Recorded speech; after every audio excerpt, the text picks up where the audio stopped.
बघा, याच्या आधीची सगळ्यात मोठी राजकीय यात्रा कोणती? तर आडवाणींनी रथातून काढलेली यात्रा होती ती. आणि काढली कशासाठी? तर मशीद पाडण्यासाठी. खरं म्हणजे ही बाबरी मशिदीचं पतन ही आधुनिक इतिहासातल्या आपल्या सामाजिक बंधुभावावर सगळ्यात मोठा घाला आहे. मधल्या अनेक प्रश्नांची जी सुरुवात आहे आधुनिक काळातली ती तिथून आहे. त्यातून जे जे काही निर्माण झालं आहे त्याला उत्तर देण्यासाठी त्याच्यातून जोडणी पुन्हा पहिल्या पद्धतीने गंगा जमनी पद्धतीने नेण्यासाठीचा प्रयत्नाची ही सुरुवात आहे. पहिल्यांदा जेव्हा 2014ला मतदान केलं तेव्हा मी 19 वर्षाची होते आणि त्या अगोदर अण्णा आंदोलनाचा खूप मोठा इन्सिडन्स झालेला होता. मीडियाच्या माध्यमातून कव्हरेज मिळालं होतं. त्यामुळे कॉलेज वयात आल्यानंतर माझ्या पिढीने काय पाहिलं तर ते अण्णा आंदोलन पाहिलं, ती चळवळ पाहिली. ही चळवळ नंतर आम्हाला पुढच्या 8 वर्षात कधीच दिसली नाही, ज्यानंतर सत्ता बदल झाला. त्यामुळे माझी निराशा झाली त्या लोकांकडनं ज्यांनी ते आंदोलन उभं केलं, ज्यांनी ते आंदोलन चालवलं. तर विश्वासघाताची एक भावना होती, कारण मागच्या 8 वर्षामध्ये मग परत तसं आंदोलन झालं नाही, तसा विरोध झाला नाही आणि तसा विरोध होऊ दिला जात नाही. म्हणजे प्रश्न फक्त मोदी आणि भाजप संघाचा नाही, सगळ्या एकूणच आपल्या व्यवस्थेचा आहे. कारण निवडणुका होतात, लोक मतदान करतात, पण नागरिक म्हणून आपली जी जबाबदारी असते ती किती लोकांना कळते. संविधानवादी मूल्य जर समाजामध्ये रुजवायची असतील आणि स्वातंत्र्य लढ्याचं जे एक स्वप्न होतं उद्याच्या भारताबद्दल, तो भारत जर आपल्याला बनवायचा असेल तर केडरची गरज आहे. आज तसं केडर बनवण्याचे छोटे छोटे प्रयत्न अनेक संघटना करत आहेत. परंतु जी एक मुख्य अडचण आहे या पुरोगामी म्हणा समतावादी चळवळीसमोरची, की या सर्व चळवळी विखुरलेल्या आहेत. त्याच्यामुळं तशा पद्धतीचं केडर जे काही बांधलं जातं ते केडरसुद्धा विखुरलेलं आहे. दुखणं असं आहे की उद्याचं काय, आम्ही आमचं मत जर विभागलं गेलं, आमचं मत 100 बौद्धांची मतं किंवा 100 आंबेडकरी चळवळीची मतं जर विभागली, बहुजनांची मतं विभागली, तर तो माणूस जे जन्माला तिथे बसतो आहे, जो संविधानाच्या पायऱ्यापुढे नतमस्तक होतो आणि संविधानाचा खूनही करतो. म्हणून मग आताच ही हुशारी केली पाहिजेत आणि आम्ही पुढे आलो पाहिजे. आत्ताच्या या काळामध्ये तुम्ही साक्षीदार नाही होऊ शकत, तुम्हाला भागीदार व्हायला लागतं. त्यामुळे इथे 100% तुमची आयडियोलॉजी मॅच होईल का, तुमचे विचार मॅच होतील का, तुम्हाला पटेल का, रुचेल का, हे बघण्याचा हा काळच नाही आहे. आत्ताच्या काळामध्ये तुमचा कॉमन मिनिमम तुम्हाला काय वाटतंय, तुमचं ध्येय लोकशाही वाचवण्याकडे आहे का, संविधान वाचवण्याकडे आहे का, विरोधी पक्षांचा आवाज वाचवण्याकडे आहे का, लोकांचा आवाज वाचवण्याकडे आहे का, ते असेल ना तर तुम्ही बिंदास जाऊ शकता. त्यामुळे डिलेमाचा विषयच नव्हता. रक्त पिणारे सारे सारे, रक्त पिणारे सारे सारे, वाडे लोळविणारा. माझं लावलं मुस्लिम मुलीची 15-16 वर्ष आणि गुन्हा गोविंदन म्हणजे दोन्ही फॅमिलीमध्ये गुन्हा गोविंदन राहतो. सगळं चांगलं आहे, आता पण सगळं चांगलं होतं. पण जेव्हापासून हे समाजात हे तेढ निर्माण झालं आहे, लोकांना कॅटेगरी करणं, प्रॉब्लेम देणं. मला माझी मुलगी काही वर्षाकडे शाळेत जाते, चिमुरडी खूप चांगल्या शाळेत जाते, खूप हुशार आहे अभ्यासात. ती सांगते की पप्पा मला, आणि हो मी माझ्या फॅमिली म्हणजे नॅशनल इंटिग्रेशनसारखी फॅमिली आहे. आमच्याकडे दिवाळी ईद एकसारखी मनवल्या जाते, ठीक आहे. पण ती मला सांगते की पप्पा मी शाळेत मला माझ्या शाळेतल्या मित्र म्हणतात, मित्रमैत्रिणी जे काही शाळेतले छोटे छोटे, की अरे तुझी मम्मी तर मुस्लिम ना, मग तुम्ही एक काम करा, रात्री झोपेल ना तुमच्या गळा दाबून मारून टाका. हे कुठून आलं त्या लहान मोठ्या मुलांमध्ये, छोट्या छोट्या मुलांमध्ये हे कुठून आलं? टी व्ही बघत असतील, घरात चर्चा होत असेल, पण तुम्ही बघा की हे कुठपर्यंत आत घुसतंय. कसा नागरिक घडेल? आपण यातून काय घडवतोय? स्फोटक माणूस बनवतोय, टाइम बॉम्ब बनवतोय, आपण एखादा आतंकवादी बनवतोय. आता आमच्या अमरावतीला 3दा दंगे झालेत, ज्या अमरावती शहराला कधी गालबोट नव्हतं लागलं हिंदू मुसलमानाचा. फक्त काय तर राजकारणासाठी हे करायचं, त्यांनी खूप नुकसान होतं. आमच्यासारखे व्यक्ती, आम्हाला सर्वांशी काम करतो, आम्हाला हे नको आहे देशात. एक माणूस म्हणूनच सगळ्यांच्या मनावर, सगळ्यांच्या जगण्यावर, वागण्यावर असे एक दहशत आहे. आणि याच्यातून सुटायचं कसं? आपण जागेवर बसून विचार करतो, हे करतात, तुम्ही करता, हे करतात, सगळेजण आपापल्या जागेवर बसून विचार करतोय. म्हणजे खरं तर सगळ्यांना एकत्रित कुठेतरी येऊन प्रतिकार करायचा आहे, प्रतिसाद द्यायचा आहे. पण एक एकटं बसून एक एकटं जमणार नाही आपल्याला. या वयात 80 वर्षानंतर एवढं चालतं वगैरे. हे आश्चर्य आहेच, पण त्यापेक्षा जास्त आश्चर्य आहे की यापूर्वी तुम्ही काँग्रेसच्या विरोधात आंदोलनं मोर्चे केले, पण काँग्रेसने आज मला तुम्ही- जेलमध्ये टाकले. हा, मग तरीही का? काँग्रेसने मला जेलमध्ये टाकले. मी असा एकच भारतात न्यायमूर्ती असेल की मी पोलीस कोठडीत होतो. जेव्हा राहुल गांधी स्वतः त्या कुठल्याही फायद्यासाठी चालत नाहीत, माझं तर त्यांच्यापेक्षा पुढची स्टेप आहे. मी कुठल्या फायद्यासाठी चालतच नाही. मागच्या काही वर्ष जे चाललं आहे आपल्या देशात, स्पेशली जे रेपचे जे चाललेत महिला, दलित महिलांवर आणि मुस्लिम्सवर अटॅक्स, ते सगळं म्हणजे ऐकून दुःख होतं. आणि काहीही ॲक्टिव्हरित्या काही करू शकलो नाही त्याचा खंत आहे मला. आणि या मार्गाने ती खंत काढण्याचा प्रयत्न करतो. पण स्वतःला त्रास दिल्याने सामाजिक प्रॉब्लेम सुटतील असं वाटतं का? आपलं सेल्फ रिअलायझेशन पण हवं आहे ना. ते सगळ्यांची वेगवेगळी पद्धत आहे स्वतःला शोधण्यासाठी. मला वाटलं मला ह्या विचाराने शोधावं लागेल.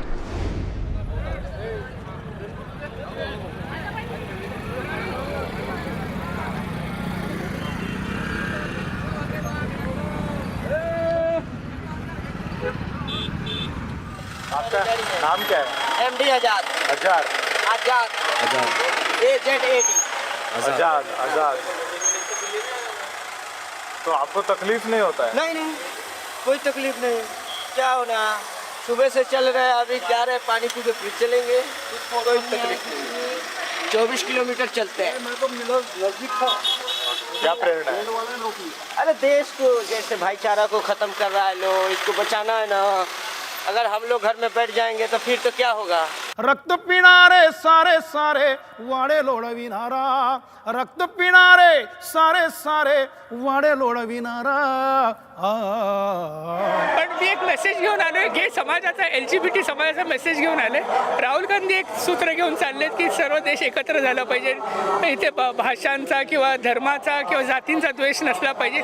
तसंच आम्ही सुद्धा एक समाजात एक छोटासा गट आहोत, तर आम्हाला सुद्धा त्याच्यात सामील करून की आम्ही सुद्धा त्याच नदीत वाहतोय, तर आम्हाला सुद्धा त्याच प्रवाहात पुढे जायचं आहे. Congress is the only party that will actually खरं म्हणून पुढे येऊन आम्हाला सपोर्ट करेल. BJPकडे ही अपेक्षा सध्या तरी नाही आहे. मी वादळ वारा, मी वादळ वारा, वादळ वारा, मी वादळ वारा, वादळ वारा, मी वादळ वारा, संघर्ष करो, वादळ वारा, मी वादळ वारा. रक्त पिणारे सारे सारे, रक्त पिणारे सारे सारे वाडे लोळविणारा. ऐकलं का भाषण? एक नंबर. मीटिंग शुरू करने से पहले हमने छत्रपति शिवाजी महाराज, बसवनाजी, महात्मा फूले जी, साहू महाराज और हमारे जो महापुरुष हैं उनका फूलों से आदर किया. ये जो हमने आदर किया, इसका मतलब क्या है? ये हमने किस कारण किया? हमने इसलिए किया क्योंकि इन लोगों ने पूरी की पूरी जिंदगी तपस्या तपस्या तपस्या की. काय भावलं तुम्हाला भाषणात? दुःख आणि तपस्या. तपस्यावर महापुरुषांचा देश आहे. ये देश जब भी अपना सिर झुकाता है, हाथ जोड़ता है, तपस्या के सामने अपना हाथ जोड़ता है. सच्चाई है. और तपस्या सिर्फ इन महापुरुषों ने नहीं की. सुना क्या भाषण आपने? मैं सुना सर, मैं व्यापार में था, मैं पानी बॉटल बेच रहा था. कुछ भी नहीं सुना? सुनने की इच्छा थी? सुनने की इच्छा थी ना सर, व्यापार माल बढ़ेगा बोल के ध्यान नहीं था. इस देश के किसान भी तपस्या करते हैं, दिन भर तपस्या करते हैं. इस देश का मजदूर तपस्या करता है. इस देश का छोटा व्यापारी तपस्या करता है. मगर आज इस देश में उसको तपस्या का फल नहीं मिलता. भाषण ऐकलं का राहुलजींचं? टोटल ऐकलंय. काय वाटलं भाषण ऐकून? हमारे गरीब के लिए कुछ तो दो. मोदी नाही देत का गरीबाला? दिले ना 15 लाख रुपये. किती दिले? 15 लाख रुपये दिले. ही वेळ येते का आम्हाला गरीबाला? 12वी पास असं.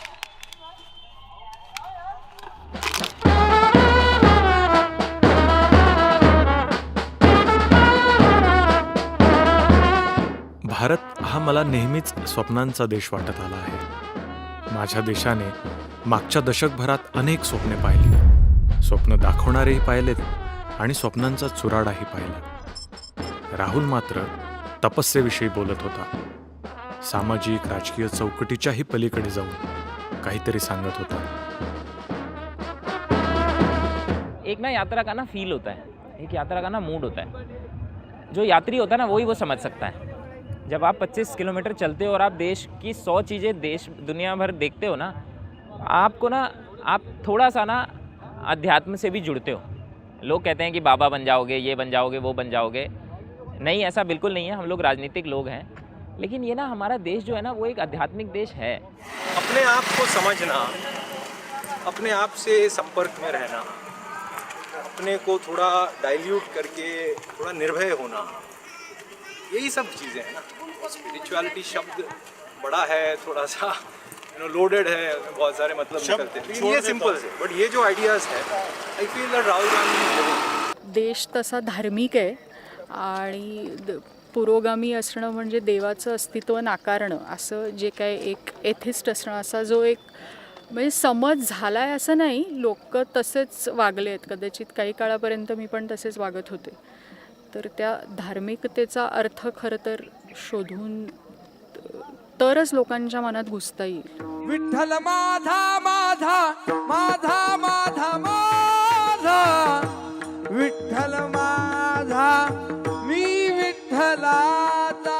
कोणी सांगितलं की तुम्ही तुमच्या मनाने चालले? आमच्या मनानं आम्ही, आम्हाला राहुल गांधीला भेटायचं आहे, आमच्या मनानं आम्हाला त्यांना पुढं करायचं आहे. त्यांच्या मी विठ्ठला हो विठ्ठल माझा विठ्ठल माझा मी विठ्ठलाचा.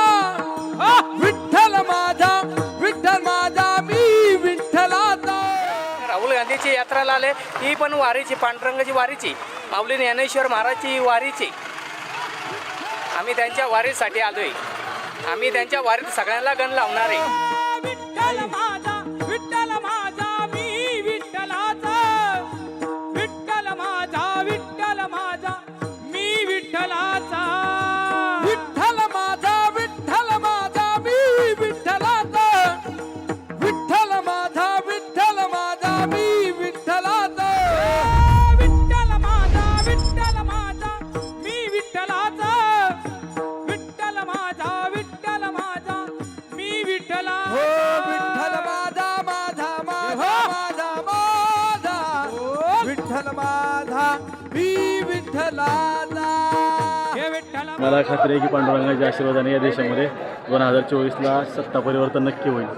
कारण पांडुरंग हा गरिबांचा देव आणि गरिबांचं राज्य आहे. माझा माझा माझा विठ्ठल माझा. It is definitely not a political yatra. But then what's the meaning? काय वय तुमचं? काय वय?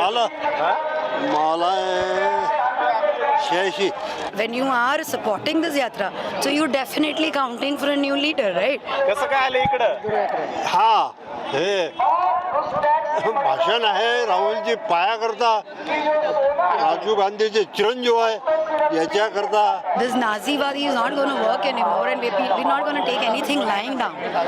So the government has to fall down. It has to crumble sooner or later. Rahul बदल करेल असं वाटतं? खूप चांगल्या पद्धतीनं बदल करेल, कारण तो माणूस दाखवून दिलेला आहे त्यांनी इतक्या दिवसात, 1-1.5 महिन्यामध्ये किती बदल होऊ शकतो म्हणून. अपेक्षा काय राहुल कडून? हा आले पाहिजेत, हे काय निवडून आले पाहिजेत. हे पहिल्यापासून आहे, सोडलं नाही त्याले अजूनही, पण ते काय खरं आता. आज त्यांच्या पाठीमागे खूप लोक दिसूनच येतात आणि मोदीची फाटलेली आहे. टीव्हीवर बघू शकले असते की. हा नाही, हे तर बघून, हे बघून फारच सुंदर आहे. मी शिवरायांचा बेटा भीमरायांचा रेटा विषमतेला थारा तिथे जातो माझा मारा विषमतेला थारा तिथे जातो माझा मारा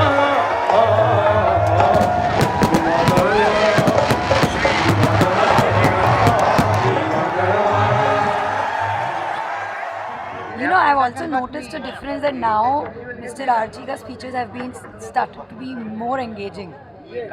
This a couple of years back, I did not have this feedback about him. The people still portray him as a meme, basically, as a joke, as a gimmick. But now, when I listen to him live or even on his video, he engages with crowd and he is speaking his heart out. आता त्याला problem कळले म्हणून आता त्याचं भाषण, आता त्याची मांडणी, आता त्याचं तत्वज्ञान हे अस्सल भारतीय झालेलं आहे. परिवार में नफरत होती है तो परिवार का फायदा होता है या नुकसान? कोई है यहां पे जिसके परिवार में नफरत से फायदा हुआ है? कोई भाई है यहां पे जिसको अपने भाई से लड़ने से फायदा हुआ? कोई है यहां पे बेटा जिसको अपने पिता से लड़ाई करने से फायदा हुआ? कोई है? नहीं हो सकता. तो अगर परिवार को फायदा नहीं होता तो देश को कैसे फायदा हो जाएगा? देश भी तो एक परिवार है. लाखों परिवारों से देश बनता है. तो हिंसा से, नफरत से देश को फायदा नहीं हो सकता. निर्भय बनो ही जी घोषणा ना ती सगळ्यात महत्त्वाची. हे सगळ्यांना सांगणे तुम्हाला आम्हाला सगळ्यांना की काय डरो मत, घाबरायचं नाही. अरे आपल्याला तर सतत घाबरत जगायला सांगण्यात आलेलं आहे आतापर्यंत. पण हा माणूस म्हणतो की नका घाबरू नका, छानपैकी निर्भय बनून राहा, आत्मविश्वासानं राहा. ही सुंदर गोष्ट आहे. जिसने भी अपनी जिंदगी में हिंसा सही है, जिसने भी हिंसा सही है, जिसको भी सच्ची चोट लगी है, उसके दिल में डर नहीं होता है और उसके दिल में नफरत नहीं होती है. ये सब लोग जो नफरत की बात करते हैं,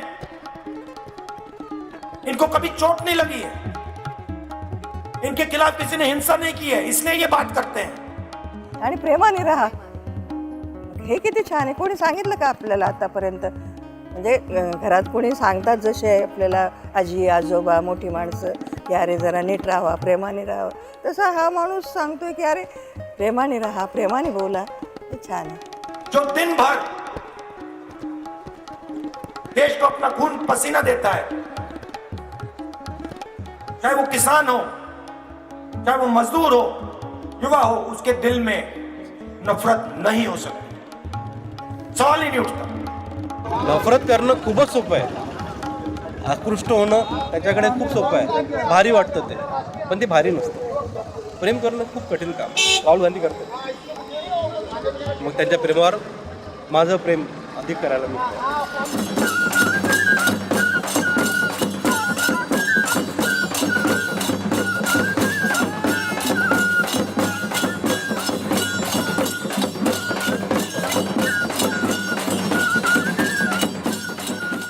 Male gaze honestly यात्रा में नहीं रहा है.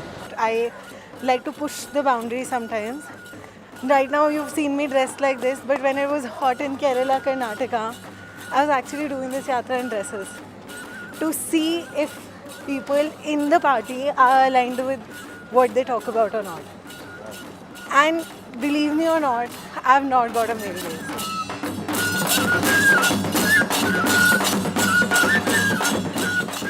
I'm wearing the rainbow flag, which is the flag that represents the LGBTQ community. Nobody has said one single thing to me that's negative or bad in the yatra.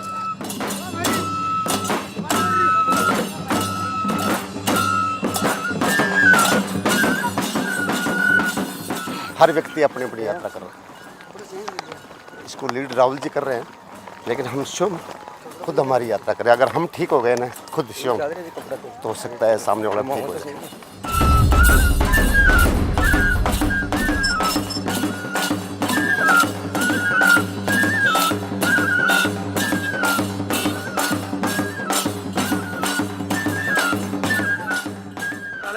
Problem नाही, डोळ्याचा फक्त problem आहे. हो, पण दिशा कशी कळते? आपले कार्यकर्ते सोबत असं ना ग्रुप आहे ना, आम्ही 30 लोक आहेत म्हणून पुण्यावरून आहे. पण पत्रकं बनवले महागाई, बेरोजगारी आणि ओव्हरऑल यात्रेच्या याच्यावर ते वाटतो. लोकांवरशी बोलतो आपण थोडं, तुम्हाला काय वाटतं, का सहभागी झाला इकडे, काय वाटतं देशामध्ये, काय चाललं, थोडं याच्याबद्दल. ही पत्रकं आता लाखोंच्या संख्येमध्ये वाटली गेली आहेत या सगळ्या रॅलीमध्ये. नॉर्मली असं असतं की लोकांना जर का ते पटलं नाही तर ते रस्त्यावर फेकून दिलेली मिळतात.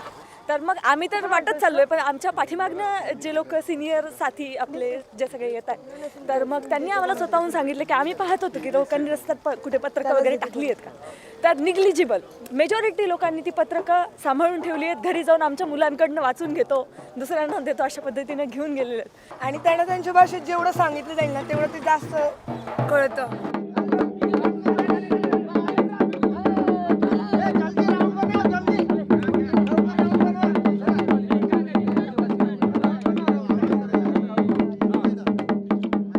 महाराष्ट्रात भारत जोडो यात्रा आता शेवटच्या टप्प्यात आली होती. इथून पुढे ती दुसऱ्या राज्यात जाणार होती. बीडचा शाहीनबाग ते सिंघू बॉर्डर ते विदर्भातला हा आदिवासी भाग. प्रतिकाराची अनंत रूपे. हा प्रतिकारच आहे का? असलाच तर कशासाठी आहे? कोणाच्या विरुद्ध आहे आणि कोणाच्यासाठी आहे? अशा प्रश्नांची उत्तरे आता मिळत होती. प्रत्येकाने आता आपापली ताकद ओळखली पाहिजे की तुम्ही बदलाच्या ह्या प्रक्रियेमध्ये एकट्याच्या ताकदीने जाऊ शकत नाही. आणि अशा कालखंडामध्ये कुणी जर नेतृत्व त्याच विषयावर घेऊन करत असेल तर तिथं पार्टीशी इथं मताचा किंवा याच्याशी राजकारणाशी संबंधच नाही ना, व्यवस्थेशी संबंध आहे. आणि आम्ही म्हणतोय ते म्हणत असतील व्यवस्था बदलण्याची भाषा, तर सगळ्यांनी एकत्र आली पाहिजे.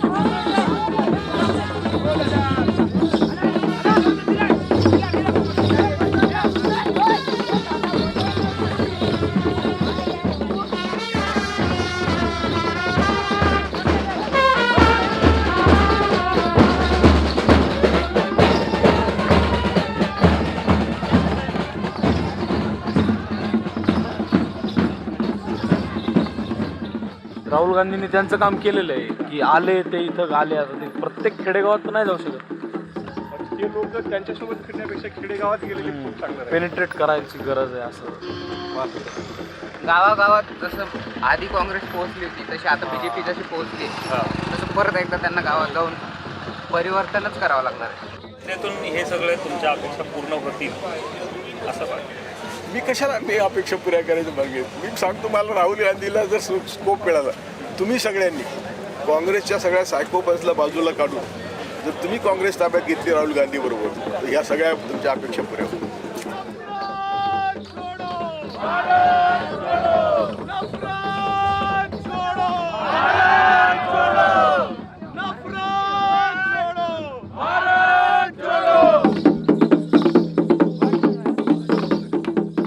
काही जणांचं म्हणणं असं आहे की जे पदयात्रा आहे ती काँग्रेसला वाचवण्यासाठी आहे किंवा आणि हे संविधान वाचवणे आणि लोकशाही वाचवणे ह्याच्यासाठी एक देखावा आहे असं म्हणत आहेत काही जण. तर याच्याबद्दल काही कोणी काही म्हटलं, लोक काय म्हणतात किंवा लोक काय म्हणतील याचा विचार करून जो चालतो त्याची स्वप्न कधी साकार होत.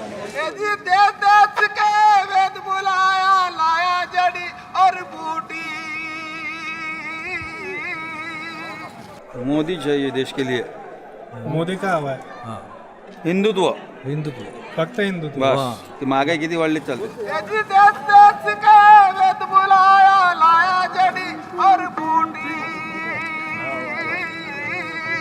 अगर एक उनका नैरेटिव है, देश को तोड़ने का नैरेटिव है, अगर उनका एक नैरेटिव है कि ये रिलीजन खराब है, ये रिलीजन अच्छा है, तो एक हमारा नैरेटिव भी है जो भी लोगों को दिख रहा है, ताकि कम से कम लोग जो है फिर चुन सकते हैं. अरे जड़ी बूटी थारे काम नहीं आवजत राम के घर की टूटी रे भैया हल्के गाड़ी हाथों मेरे राम गाड़ी वाले.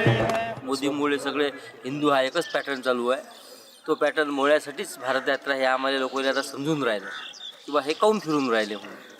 नफरत छोडेचा अर्थ समजला काय आहे. तर काही लोकांना माहीत नाही बा नफरत छोड काय म्हणून राहिले, डरोमत काय म्हणून राहिले. पण त्याचं म्हणणं हे आहे की बा हिंदू मुसलमान जो वाद पडला तो वाद मिटायला पाहिजे, नाही तर मग भारत कसा पुढे जाईल आपला. अरे कहे कबीर सुना रे भाई साधो जिन जोड़ी उन तोड़ी रे भैया हल्के गाड़ी हाथों मेरे राम गाड़ी जरा धीरे धीरे गाड़ी हाथों मेरे राम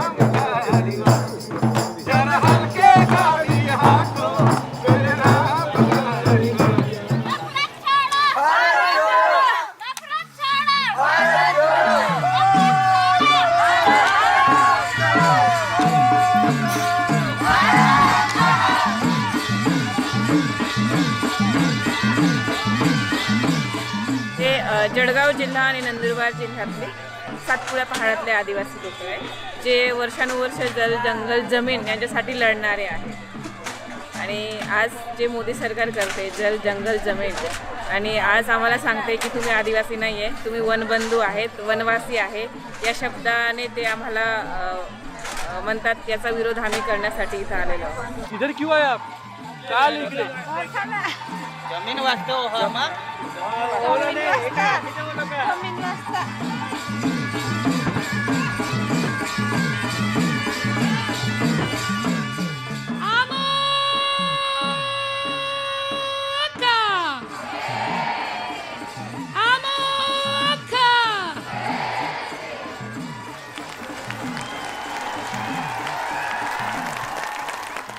कुछ समय पहले मैंने प्रधानमंत्री जी का एक भाषण सुना और उसमें प्रधानमंत्री जी ने एक नया शब्द प्रयोग किया, वनवासी.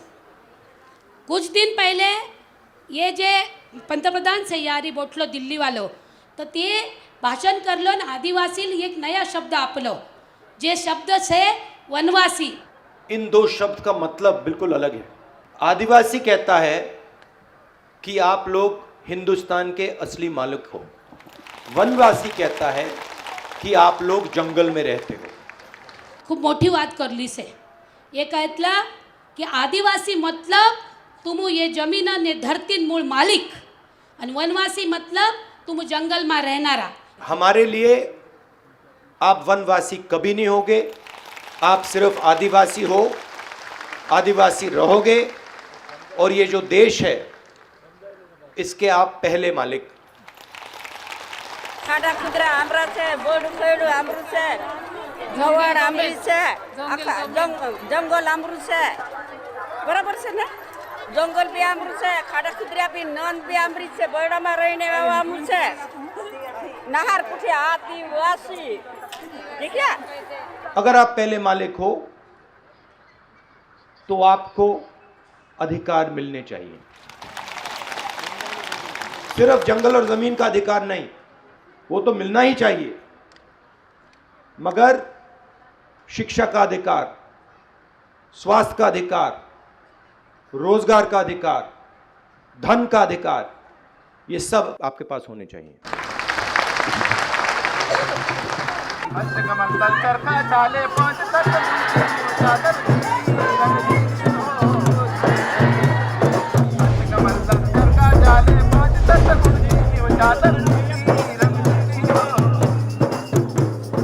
भारताच्या प्रतिकाराच्या अवकाशातला आमचा हा प्रवास इथे संपला. प्रतिकार अनेक अंगांनी आता इथून पुढे फुलतही राहील किंवा कोमेजूनही जाईल. सगळी लोकांची इच्छा. पण ज्यांना ज्यांना प्रतिकार महत्त्वाचा वाटतो त्यांचं एकत्र येणं हेच खरं प्रतिकाराचं साध्य, साधन आणि सिद्धांत आहे. हा प्रवासही कदाचित हेच सांगतो.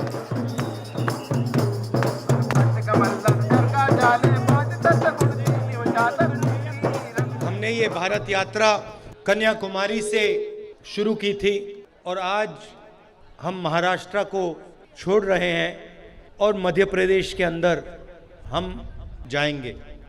मैं महाराष्ट्र के सब लोगों को, किसानों को, युवाओं को, हमारी माताएं बहनों को दिल से धन्यवाद करना चाहता हूं.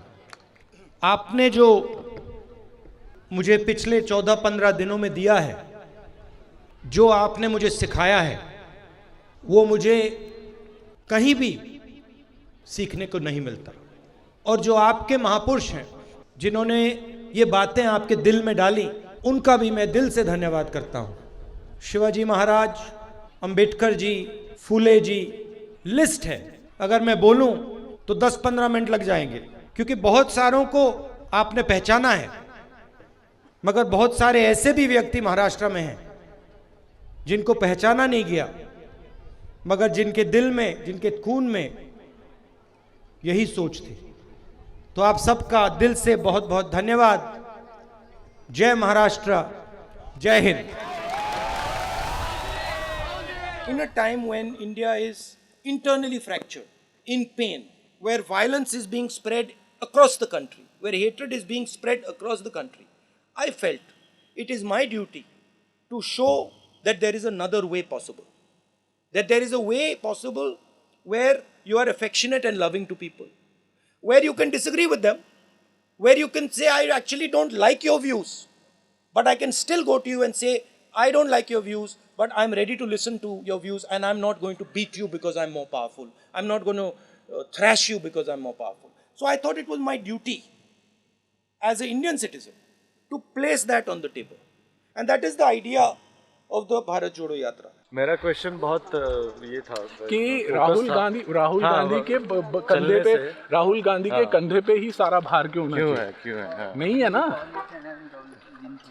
Rahul Gandhi when Rahul Gandhi is sitting in one place and talking तो राहुल गांधी के कंधे पे but when he is walking on the road and talking to you then he is asking you to join hands with him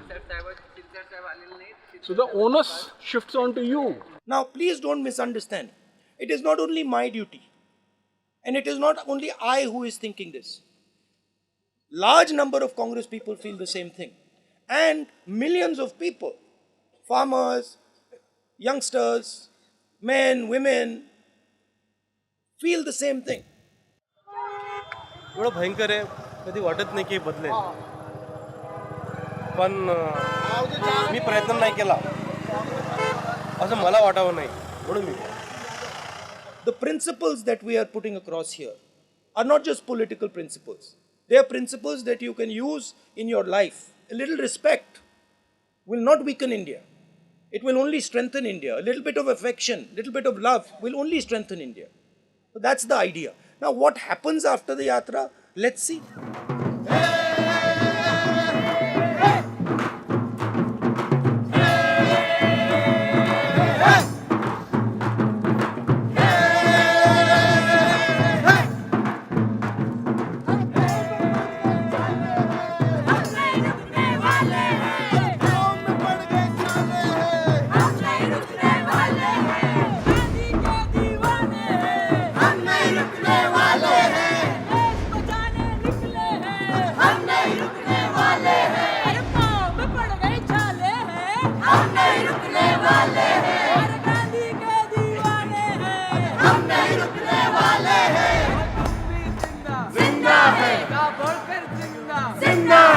Bhagat भी जिंदा है, अशफाक भी जिंदा है, आजाद भी जिंदा है, कलबुर्गी जिंदा है, रोहित भी जिंदा है, अम्बेडकर जिंदा है, गांधी भी जिंदा है, नेहरू भी जिंदा है, पटेल भी जिंदा